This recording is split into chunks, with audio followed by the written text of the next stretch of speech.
So student, जैसा कि पिछले लेक्चर पे हम लोगों ने देखा था, एक स्फीयर था और एक ब्लॉक पर क्या करते थे, उसको हम टर्न करा रहे थे।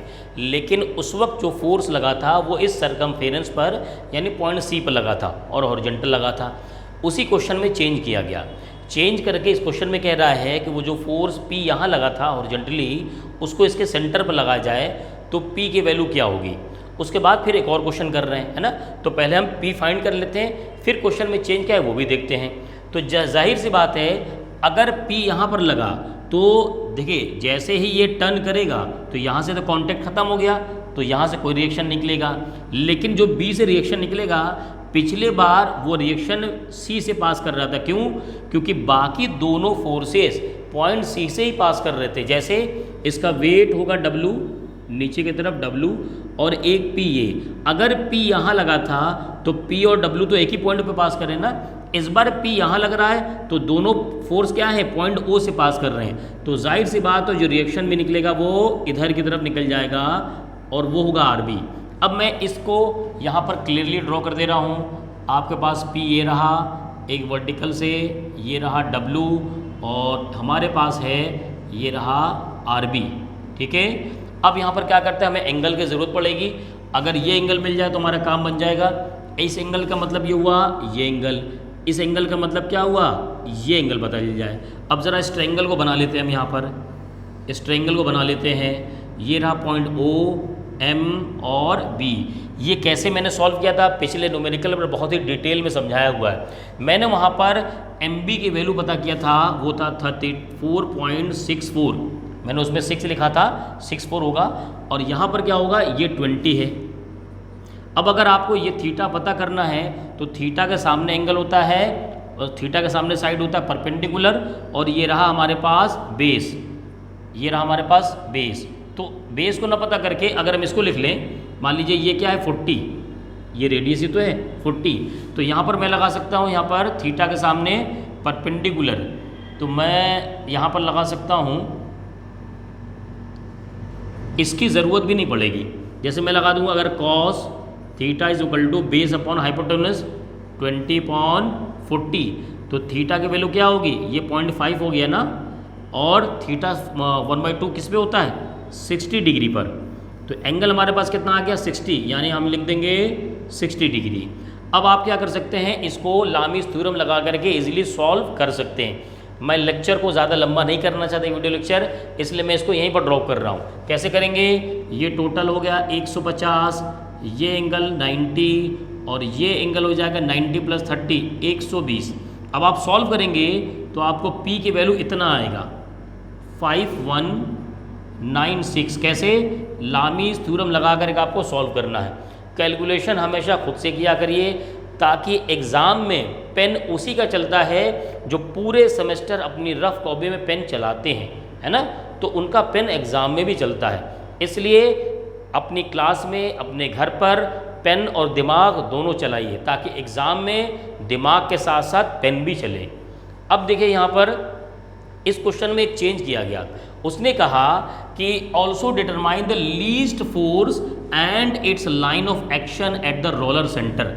ये जो P लग रहा है वो सबसे कब मिनिमम होगा, उसकी वैल्यू पूछा जा रहा है। यानी इसको अब P जो है वो ऐसे न लगा करके उसको क्या करते हैं, किसी एंगल पर लगा देते हैं। तो मैंने उसको किसी एंगल इस पे लगा दिया और इस एंगल को मैंने कह दिया अल्फ़ा, इस एंगल को कह दिया मैंने अल्फ़ा।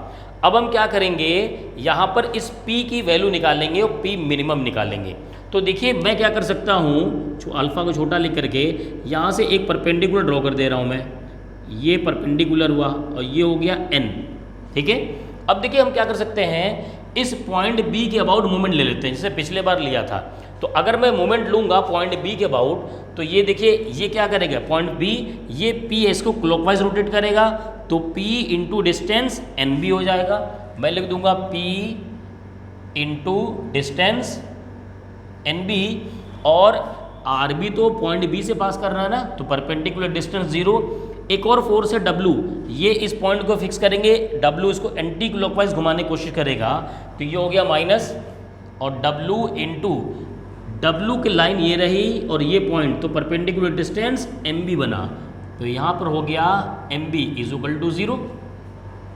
ठीक है, अब यहाँ से देखिए एन बी जो है, यहाँ से P हमारे पास आ सकता है W into M B upon N B. W क्या है हमारे पास W हमारे पास गिवन है, इसमें पिछले बार क्वेश्चन में गिवन था, आई थिंक ये 4000 था। एक्चुअल में ये क्वेश्चन पिछले क्वेश्चन का ही पार्ट है ना, तो उसमें 4000 था। और एम बी हमने निकाला था, ये M B 34.64 upon N B की वैल्यू निकालते हैं। एन बी कैसे होगा, देखो यहाँ पर एक ट्रायंगल हमें दिख रहा है, मैं इस ट्रायंगल को यहाँ बना दे रहा हूँ।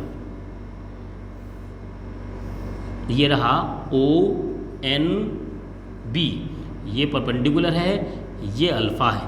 ठीक है, अब अगर मैं यहाँ पर अगर साइन अल्फ़ा लगा दूँ, देखिएगा इसको, साइन अल्फ़ा एंगल के सामने परपेंडिकुलर, तो एन बी अपॉन हाइपोटेन्यूस कौन है, ओ बी।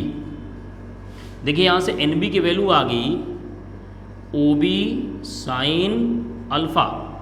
ओ बी मतलब क्या है, इसका रेडियस, ओ बी मतलब इसका रेडियस, तो मैं यहाँ लिख सकता हूँ ओ बी साइन अल्फ़ा, यानी 4000 इंटू 34.64 अपॉन ओ बी मतलब 40 साइन अल्फ़ा। ये हमें निकालना है पी मिनिमम। पूछ तो रहा है कि वो मिनिमम फोर्स कितना होगा और उसका लाइन ऑफ एक्शन, यानी वो कितने एंगल पर लग रहा है। तो मैं क्या करता हूँ, यहाँ पर ये अल्फ़ा में निकालना होगा। अब एक बात बताओ, अगर मुझे P को कम करना है तो डिनोमिनेटर को ज़्यादा करना चाहिए। अब बाकी तो सब कांस्टेंट है, चेंज कौन हो सकता है, साइन अल्फ़ा, यानी for minimum P sine alpha is maximum. So for P minimum sine alpha will be maximum. अब साइन अल्फ़ा मैक्सिमम कितना होता है भाई, 1 होता है, इसके ऊपर इसकी वैल्यू नहीं होती। और साइन अल्फ़ा की कौन सी वैल्यू होगी कि 1 आए, अल्फ़ा कितना होना चाहिए, 90। तो एक आंसर आ गया कि एंगल कितना होना चाहिए, 90 डिग्री होना चाहिए, तभी क्या होगा, ये P मिनिमम आएगा। अब इसमें क्या करो, वैल्यू रख दो, P minimum is equal to 4000 into 34.64 upon 40 sine 90। इसको सॉल्व करेंगे, ये वैल्यू आपको मिल जाएगी P मिनिमम, ये आ जाएगा P मिनिमम। ठीक है, तो ऑल द बेस्ट, क्वेश्चन को करिए। और ये बहुत ही इंपॉर्टेंट क्वेश्चन है, कई बार एग्जाम में पूछे जा चुके हैं।